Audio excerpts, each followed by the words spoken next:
You gave my live event resources to the metaverse. Donald, please just hear me out, please. The metaverse conversation is a divisive subject in Fortnite politics.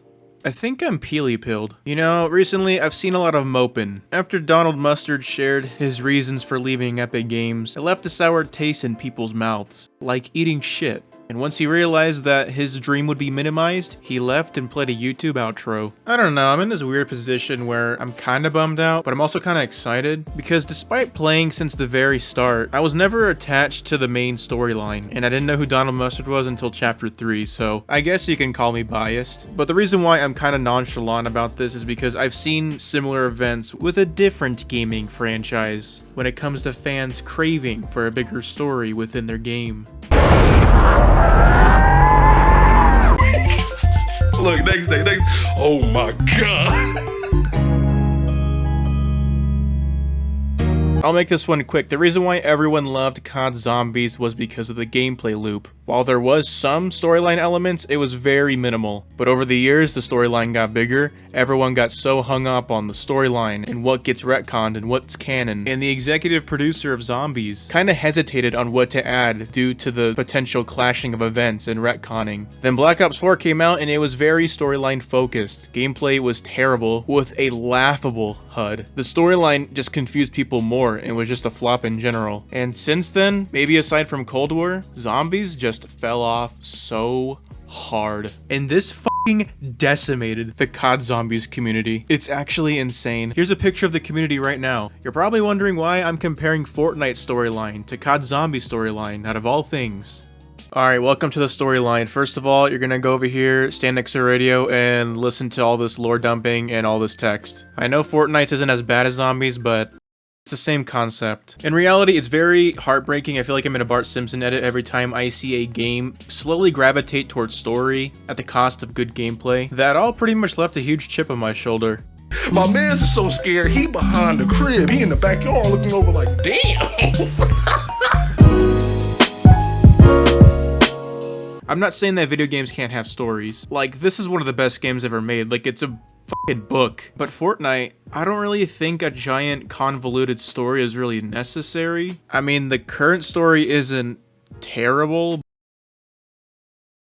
I mean, the cutscenes are nice, and obviously there's a lot of depth. But even then, I'm gonna remember the Meteor fiasco for years. Like, that's not even nostalgia bias. Like, this genuinely had everyone engaged when people were talking about this. My dad even knew about it because it was in multiple articles and it reached the mainstream spotlight. Because a meteor crashing was never confirmed or denied, and new teasers would be hotfixed into the game weekly. Like, when I saw the TVs glitching and the campsites on top of tilted towers, I was like, oh, so we're gonna die. You see, that has impact, and Epic Games trolling us with this bullshit makes it even more memorable. Epic Games.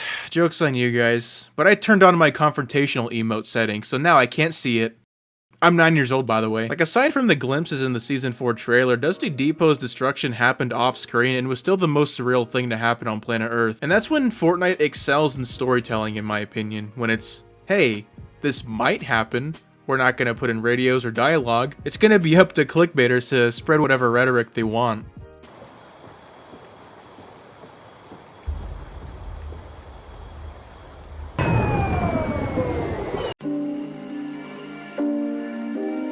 We can agree to disagree on my take on the storyline, but I think we can all agree how shitty he must have felt for Donald Mustard when he realized where his story was gonna go. This video of him doing the ice bucket challenge reminds me of that one LeBron James clip. I know it's kinda cringe to put creative directors on a pedestal like other game studios, like, ooh, Daddy Sakurai, Todd Howard, my little Howie, Daddy Jeff. But in this case, I think it's fair to feel for this guy, and by all means, he's not completely innocent. He knows what he did. To give Donald Mustard some credit here, I think he's done a lot of cool shit for the storyline, especially the early seasons. Having a certain plan and then for it to be minimized in favor for other shit honestly sucks. The lack of live events is also another thing that's very unfortunate. I mean, we used to get one of these every single season. We had one with the guy from Tooth Fairy. The Cube event during that one tournament in Chapter 1 was a prime example of good execution, because it being out of nowhere makes it even more memorable. I do think there should be some balance, and countdowns are definitely good in between for surprise dies, and okay, here's the entire sequence ready to be data mined. Especially when all of their shit is just laying in the files. Like, people saw the hand of it on Twitter or any news account before it was in the actual game. Like, what's the point in that? Another hot take that I stand by is that I feel like most of the modern live events are very expedition based. If you're not with me, let's go through a quick simulation exercise. The Black Hole event. Universe A being the one that we all know and love, the one where we all watch this crazy shit happen in front of us, we can't do anything to stop it, and we have to accept that this island is going away. Or Universe B, where you have to go into the 0 point and you have to follow some guy around because we have to disable the neutralizers to prevent the blast radius from reaching unsustainable levels. And it goes into a cutscene and lore dumping and this and that, and that's gonna take away from the experience. Because at that point, it's just like any other video game cutscene. Instead of watching this disaster unfold in front of you, not a single line of dialogue occurs during this event, and it still delivers. Let's make this clear. Modern live events are objectively more well produced and probably more tolling to make, but live events can only do so much to help your season. If it's already a great season and it has a great live event, then yeah, it deserves more praise. But if you have a bad season with a great live event, it doesn't really save the season. And some might say that it brings in players, and while yes, the game either gets a little bump or a large bump, but the majority of that bump doesn't stick around. I'll use Moist Critical as an example. He has a gag where he goes to every single Fortnite live event and treats it like a big deal. And in reality, that's about it. Charlie probably wouldn't consider himself a frequent Fortnite player, and yes, there are some cases where people do get hooked from just the events and the storytelling. There are cases, I agree. But I could also say the same thing with Fortnite OG. While it wasn't a live event, it was still something that wanted to grab as many people as possible. And it was also for a short amount of time. And with that, we saw a large bump in numbers and even breaking records. But I think it's safe to say that a lot of people who stuck around for the month left as soon as it was over. Maybe it was just preference and they didn't like Chapter 5 in general, possibly. But what keeps people sticking around and playing the game is the gameplay. Is it fun? Does it have content? Is it trying new things? And a good story can coexist with this, but I personally don't think it's required. If you have shit gameplay and a good story, and 90% of people aren't gonna play, probably more. These aren't interchangeable, that's just how it is. The pros aren't gonna play the game, and the content creators aren't gonna play the game, assuming they aren't paid off by Epic Games. Where's the in-game events that we're used to having in a season? We haven't had that since the Star Wars thing, and that Star Wars thing was an ad. You wouldn't want to have to talk to human resources, would you? I don't care. I'm turning this setting on. W for Fortnite.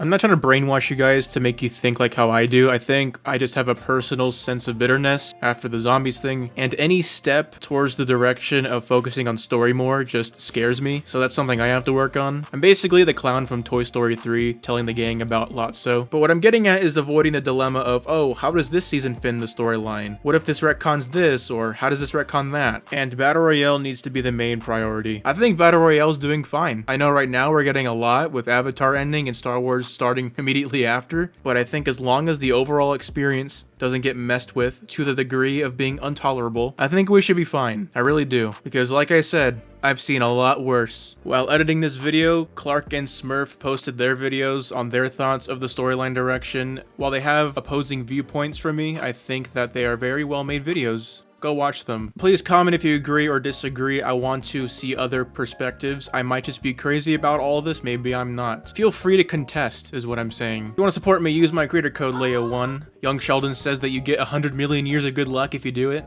Thanks for watching. Have a wholesome day and fly away today.